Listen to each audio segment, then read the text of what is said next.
boa tarde. Começa agora o Tatersal, o programa que traz as principais informações sobre o mercado da pecuária.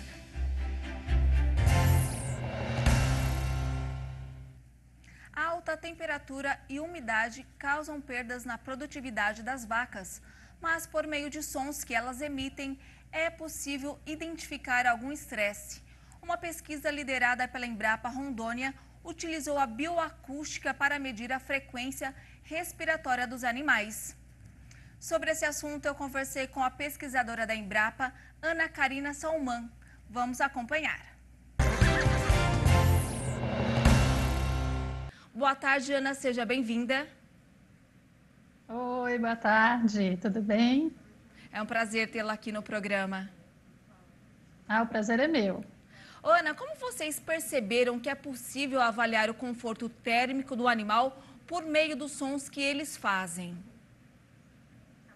Pois é, nós já estávamos usando essa metodologia da bioacústica desde 2015 para avaliar comportamento dos animais em pastejo, né? Que seria o tempo de pastejo, tempo de ruminação, tempo de ingestão de água, né? E conversando com as minhas alunas que faziam essas análises, né? Uma delas comentou que era possível, que ela conseguia ouvir a respiração dos animais, enquanto ela estava fazendo a análise dos áudios.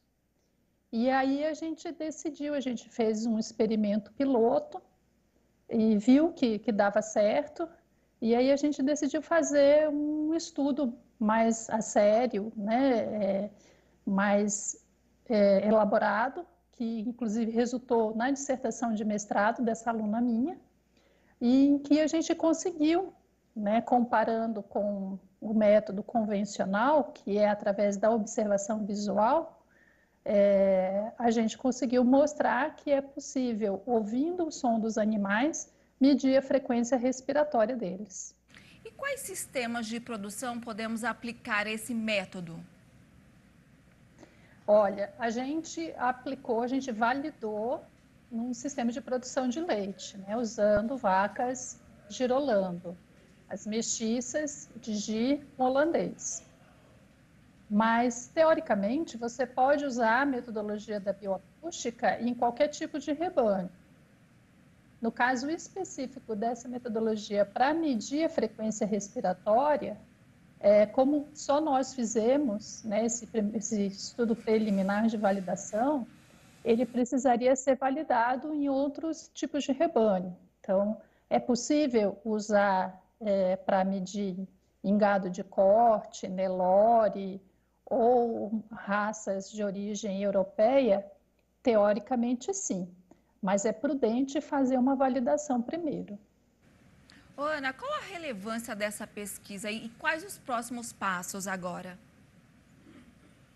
Olha, ela é relevante porque existem vários estudos, né, de conforto térmico em bovinos, mas nós temos poucos estudos avaliando conforto térmico em animais girolando em situação de pastejo. E os poucos estudos que nós temos, eles usaram essa metodologia de avaliar a frequência respiratória pelo método visual. Então, a frequência respiratória, ela foi avaliada em poucos momentos ao longo do dia. Em alguns trabalhos foram 4 vezes ao dia, no máximo 5 vezes ao dia, né? Pela metodologia da bioacústica, a gente pode fazer observações durante 48 horas ininterruptas. Então, por exemplo, a gente pode medir a frequência respiratória de hora em hora ou de meia em meia hora. Então, quando você aumenta o número de observações, você aumenta a confiabilidade da variável que você está observando. Então, a gente pode ampliar esse número de estudos de avaliação térmico do fino de.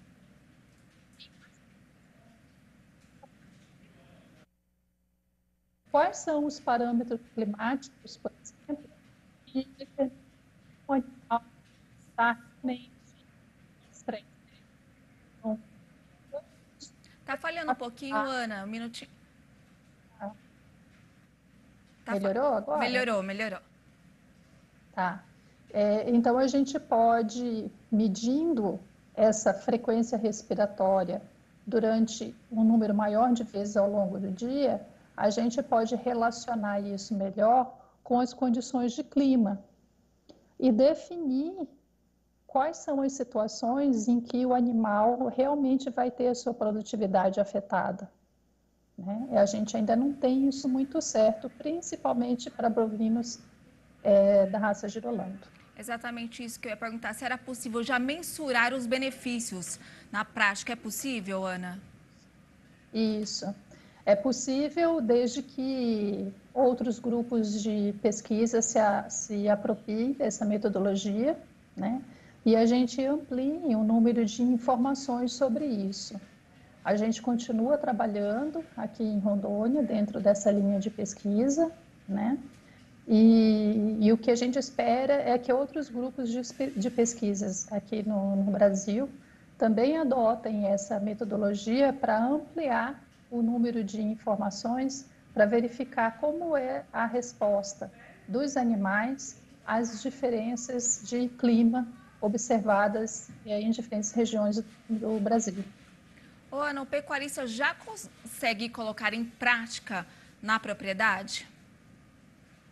O que a gente consegue passar hoje para o pecuarista, com base nesses estudos que a gente vem fazendo, utilizando a bioacústica, por exemplo, sobre a importância do sombreamento da pastagem, da arborização de pastagens, né, que a gente vem trabalhando desde 2015. Então, ouvindo os sons dos animais, a gente já observou que novilhas girolando, por exemplo, elas gastam 50% menos tempo ingerindo água quando elas pastejam, quando elas estão pastejando numa área sombreada, em comparação com novilhas girolando que ficam em pastagem a pleno sol. A gente também já observou que o tempo de pastejo dos animais em pastagem sombreada é maior, e que a produção de leite de vacas que têm acesso à sombra durante o pastejo, elas produzem 6% a mais de leite do que vacas girolando que ficam em pleno sol. Ana, os dados coletados vão para alguma central? Como que funciona? Nós fazemos publicações, né? Então, esses dados já estão em publicações científicas, em revistas científicas, e eu estou elaborando, né? Porque a gente ainda tem mais dados ainda para trabalhar, né? Então, eu tenho que fazer umas publicações simultâneas, né? Eu tenho que publicar em revista científica e tenho que elaborar publicações técnicas também para divulgar os resultados. Isso a gente tem em anais de congresso, né? Temos em revistas científicas e nós temos também divulgados através de vídeos, né? Que hoje é o que a gente está podendo fazer, né? Para poder chegar essas informações a um número maior possível de pessoas. Nessa avaliação só é possível em sistemas de ILPF? Não, você pode usar essa metodologia em diferentes sistemas, não só no ILPF. Aqui a gente usou em área de ILPF, né? Mas é possível você utilizar os sons dos animais em qualquer tipo de sistema, inclusive em confinamento, né? Que em confinamento os pesquisadores acham mais prático, né? Acham mais prático não. Na verdade, é possível você fazer essa observação, contagem, né, da frequência respiratória dos animais por observação visual de uma forma mais prática do que quando o animal está em pastejo, né? Mas a metodologia que a gente validou, ela pode ser utilizada em diferentes tipos de sistema. Não precisa ser necessariamente ILPF. Essa pesquisa também, como você falou há pouco, foi validada para rebanho leiteiro girolando, tanto para novilhas como para vacas em lactação. Por que o girolando e outras raças você também disse que é possível utilizar, não é isso? Isso.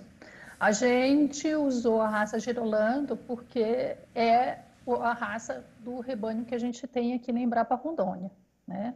O nosso sistema de produção de leite aqui é formado com animais da raça Girolando. E essa raça, ela é a mais utilizada em sistemas de produção de leite a pasto no Brasil. Acredita-se que 80% dos sistemas de produção de leite a pasto no Brasil são compostos por animais da raça Girolando. Então, é uma raça extremamente importante para a produção de leite a pasto no nosso país. Mas é possível, né, que essa metodologia seja adaptada para outros sistemas de produção, para outros tipos de rebanho e outras raças também. Mas, como eu disse, né, precisa de um estudo de validação primeiro. A avaliação da frequência respiratória das vacas pode trazer várias informações. Novas pesquisas também estão a caminho? Sim, o que a gente quer daqui para frente é utilizar essa metodologia, avaliando vacas em lactação, né, em diferentes estações do ano. Por exemplo, aqui em Rondônia é muito comum, né, a gente tem 2 estações do ano definidas, que é o período das águas e o período das chuvas, né? Então, por exemplo, agora a gente está no período das águas. Então, chove bastante, a temperatura do ambiente é um pouco mais baixa, né? Mas a partir de abril, maio, junho, julho principalmente, é muito seco aqui, julho, agosto. E setembro é o mês assim, que registra as maiores temperaturas do ar. Então, a gente tem a pretensão de aplicar essa metodologia em rebanhos leiteiros, né? E avaliar o conforto térmico desses animais e a produção de leite nessas diferentes estações do ano e ver o impacto sobre o bem-estar, sobre o conforto térmico dos animais e também sobre a produtividade. Ana, agora para a gente concluir, queria que você falasse rapidamente os principais desafios que vocês têm enfrentado. Olha, a gente enfrenta vários. Como no país inteiro, né? Mas com foco na questão de bem-estar dos animais, eu acho que o desafio é exatamente isso, a gente continuar fazendo as pesquisas, coletando dados para construir informações que sejam confiáveis para a gente poder repassar isso para o produtor. Muito obrigada pela sua participação. Eu que agradeço. Se você quer assistir ou rever as reportagens e entrevistas exibidas aqui no Tatersal, é só acessar a nossa página tvterraviva.com.br. E o Tatersal de hoje fica por aqui. Uma ótima tarde para você e até mais!